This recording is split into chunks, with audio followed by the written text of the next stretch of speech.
Mau tahu Ustadz Somad di mana aja, sedang di mana, bersama siapa, ngapain aja? Jangan lupa tonton terus Hi Guys Official. Subscribe, like, share, and comment.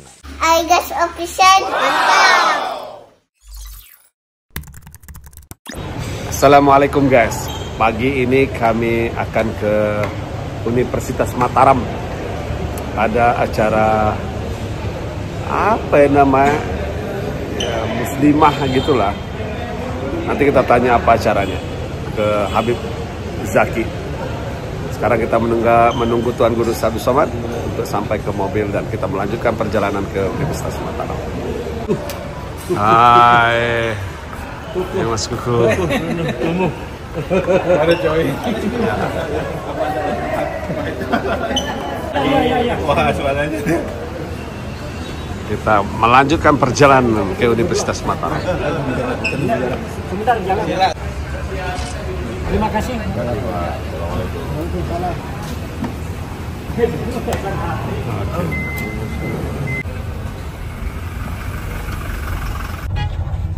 Guys, kami sudah di dalam mobil bersama Mas Kuku yang kemarin hilang. Siap. Sekarang kita menuju ke mana, Habib? Kita menuju ke Universitas Mataram. Sakinah Fest. Sakinah Fest ya? Ya, jadi festival Sakinah bersama ibu-ibu. Jadi kegiatan kita khusus bersama ibu-ibu hari ini. Masya Allah. Mawaddah dan rahmah. Tepatnya ras terkuat di bumi. Ras terkuat di bumi. Ustadz harus lebih kuat. Oke guys, kita jalan ya.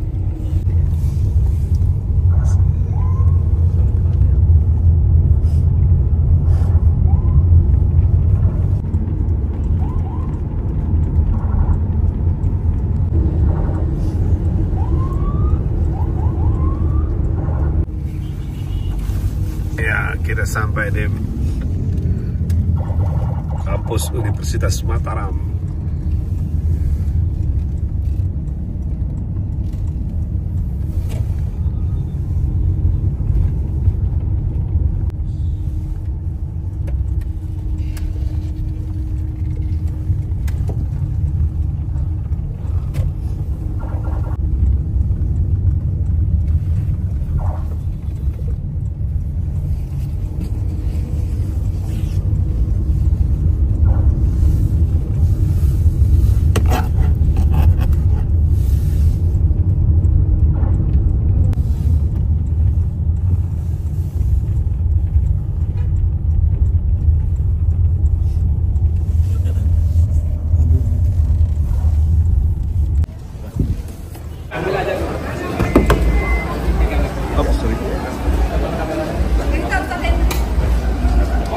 Ambil yang punya Ustaz.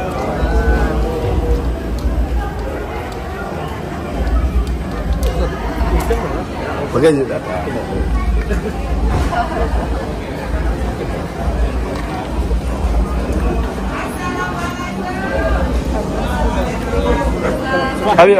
Habib.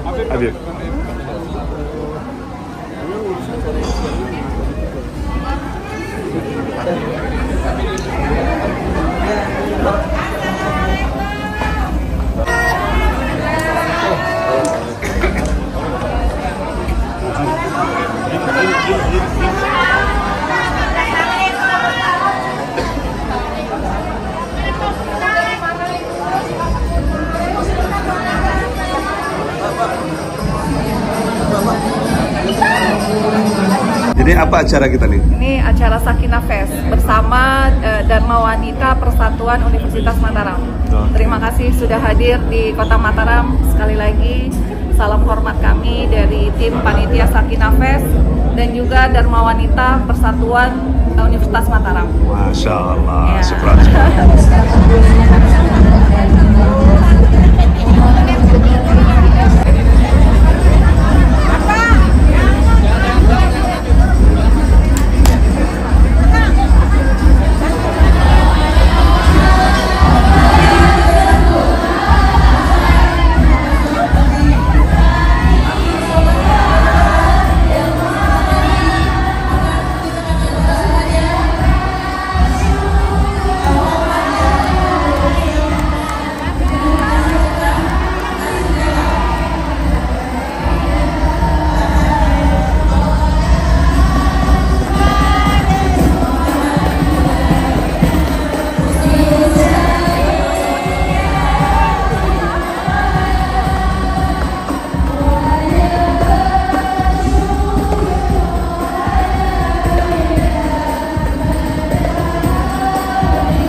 di rumah. Di saat itu maka perempuan di mana saja kewajiban dia. Bagaimana laki-laki melihat perempuan? Perempuan itu sholihah dari mana? Apakah karena jilbabnya panjang? Perempuan itu sholihah 3. Pertama, idza ra'aitaha sarratska. Kalau engkau lihat hatimu senang. Kalau nanti tanya suaminya, kakak senang melihat aku, tapi jawabannya jangan di bawah tekanan. Soalnya kalau ditekan, ini namanya sedang berada di depan ras terkuat di dunia. Alhamdulillah Pak Ustaz, alhamdulillah istri seperti yang Ustaz katakan, idza ra'aitaha sarratska. Kalau engkau lihat hatimu senang. Oh, jadi kamu senang lihatnya? Iya. Lihat siapa? Istri teman saya. Nauzubillah, nauzubillah, nauzubillah. Idza ra'aitaha sarratka.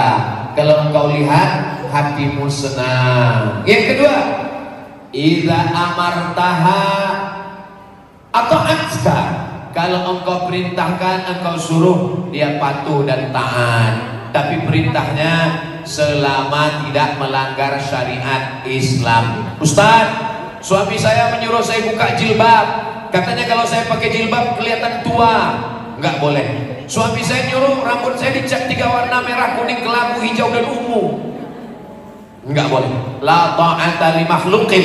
Tidak boleh taat kepada makhluk li maksiatil khaliq, kalau menyebabkan maksiat kepada Allah Subhanahu wa taala. Kalau dilihat menyenangkan, kalau diperintah patuh dan taat.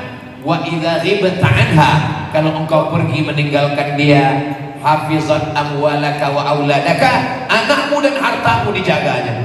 Suami pergi keluar kota, ada usaha, ada bisnis, ada tugas, ada pekerjaan, anak terjaga, terpelihara. Jangan sampai anak hilang. Saya Pak Ustadz pergi pertama kali pulang kulkas hilang, pulang yang kedua dapur hilang, pulang ketiga anak hilang. Perempuan menjaga anak, menjaga keluarga, menjaga semua. Syukur-syukur suaminya punya kemampuan ekonomi lebih, secara materi dia berlebih, lalu dia bisa sewa security, ada ART asisten rumah tangga. Itu adalah nilai bonus. Tapi pokoknya perempuan itu adalah di rumah. Waqarna fi buyutikunna, menetaplah di rumah. Lalu bagaimana dengan kami? ASN, BUMN, pegawai swasta, bisnis, dagang, wanita karir. Perempuan tetap boleh keluar rumah dengan syarat dan ketentuan berlaku. Apa syarat dan ketentuan berlaku? 4. Poin yang keempat, perempuan boleh keluar rumah dengan syarat dan ketentuan berlaku. Pertama, izin suami. Tapi izinnya tulus ikhlas. Jangan dibawa tekanan. Izinkan aku kerja. Kalau enggak, kakak, ini pendapatan kita kurang. Anak kita sudah mulai tamat sekolah, dia mau kuliah, UKT tinggi, maka izinkan aku bekerja. Aku kan tamat S1. Lalu kemudian dia setelah berpikir, dia berikan. Yang kedua, menutup aurat.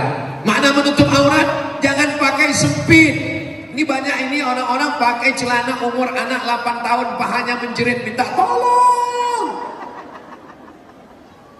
Jangan pakai baju transparan, baju yang menutup aurat. Alhamdulillah, kajian kita ini semuanya menutup aurat yang baik-baik, insyaallah. Amin ya rabbal alamin. Sesama yang sudah menutup aurat, jangan ejek, jangan olok, jangan kelahi. Cadar bagus, jilbab, hijab bagus. Yang sudah berjilbab jangan ngejek yang bercadar, yang bercadar jangan ngejeknya. Apa kamu cuma pakai jilbab aja? Cadar lebih bagus. Yang ngejek, kalau yang bercadar ngejek berjilbab, yang berjilbab ngejek yang bercadar, yang ketawa yang nggak pakai baju. Nah itu lihat pria kelahi kan kelahi. Mereka saling menghormati, menutup aurat. Yang ketiga, jangan berdua-duaan dengan laki-laki yang tidak mahram. La yaqluwanna rajulun ma'amra'atin fi mahram illa ma'an fi mahramin. Tidak boleh dengan laki-laki yang tidak mahram. berdua-duaan, satu ruangan, curhat, bagi tugas, tukar-tukar nomor, tukar gambar, tukar video, makan siang bersama. Apa kata pepatah orang barat? No free lunch, tidak ada makan siang yang gratis. Ketika dia nasihati, kenapa dia jaga kamu? Ini urusan tugas, Pak. Kenapa dia kirim gambar ke kamu? Ini urusan kantor. Kenapa kamu sering kontak sama dia? Sudah seperti abang saya, sudah macam kakak saya, sudah macam saudara saya, sudah macam paman saya. Berawal dari macam, berakhir dengan macam-macam. Allahumma salli ala sayyidina Muhammad wa ashghili zalimin bizalimin wa akhrijna min bainihim salimin wa ala alihi wa sahbihi ajma'in. Sallallahu rabbuna ala nuril mubin Ahmad al-Mustafa sayyidil mursalin wa ala alihi wa sahbihi ajma'in wa ala alihi wa sahbihi ajma'in. Allahumma sholli ala sayyidina Muhammad. Tadi malam dalam perjalanan dari kediaman rumah Pak Gubernur menuju lokasi, saya tanya, Pak Gubernur, selama Bapak menjabat dan ke depan, apa yang tantangan paling terbesar? Apa jawab beliau? Tantangan adalah melepaskan masyarakat dari kemiskinan yang sekarang masih ada 11%. Inilah pokok inti semua masalah ini berawal dari kemiskinan. Dan saya sinkronkan dengan pernyataan Ibu tadi. Ternyata salah satu sebab menikahkan ini karena terjerat kemiskinan.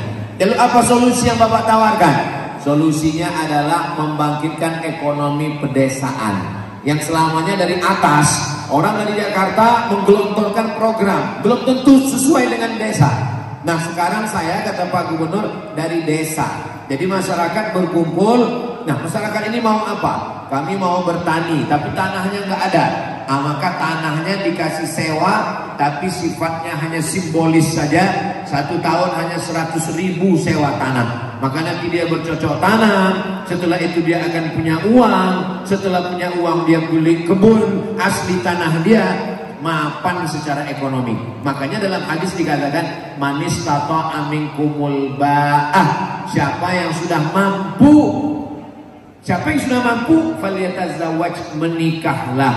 Fa illam yastati', kalau tidak mampu menikah, fa alaihi bisawm, hendaklah dia banyak puasa sunat untuk mengurangi libido seksual. Fa innahu lahu wijah, maka itu obat baginya. Jadi lagi-lagi memang ada aturan dari pemerintah dan ada pengawasan dari tokoh masyarakat, dari tuan-tuan guru, dari Kementerian Agama, dan ada pencerahan. Termasuklah kajian kita siang ini untuk menjaga anak-anak kita, melanjutkan pendidikan sekolah. Saya dengan Habib Muhammad Zaki termasuk yang Ustadz Zaki umur berapa menikah?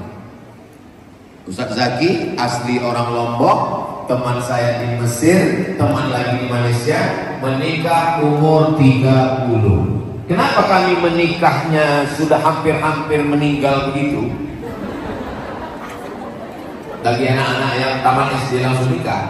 Kenapa kami menikahnya di usia begitu? Karena kami sekolah. Setelah sekolah itu kami mikir, kalau saya dulu simpelnya berpikir begini, aku mesti kuliah S1, S2, S3. Ustadz Zaki setelah S3 baru pulang ke Lombok. Saya S3. Aku mesti kuliah S1, S2, S3. Setelah itu aku kerja. Setelah dapat uang, membahagiakan emak dulu, membahagiakan orang tua dulu. Lagi-lagi memang mindset, main otak set. Makanya sekolah. Insya Allah kalau pendidikannya diperbaiki dan masyarakat ini terus dicerdaskan, maka insya Allah angka-angka yang kita Anda sebutkan tadi akan diperbaiki ke depan, ekonominya membaik, angka pernikahan membaik. Saya optimis karena setelah saya lihat penduduk Riau itu 6,7 juta, penduduk NTB Nusa Tenggara Barat 5, sekian juta. Tapi jumlah pondok pesantren 800 pondok pesantren, sedangkan di Riau cuma setengahnya 400. Jadi proses tuan-tuan guru pondok pesantren menyebarkan informasi itu insya Allah lebih cepat sampainya, dan ke depan apa yang kita risaukan, yang Ibu Ketua Penggerak PKK sampaikan, insya Allah ke depan bisa lebih baik insya Allah. Demikian. Wallahu a'lam. Selamat untuk Hai Guys Official. Semoga liputannya menjadi inspirasi buat anak-anak muda.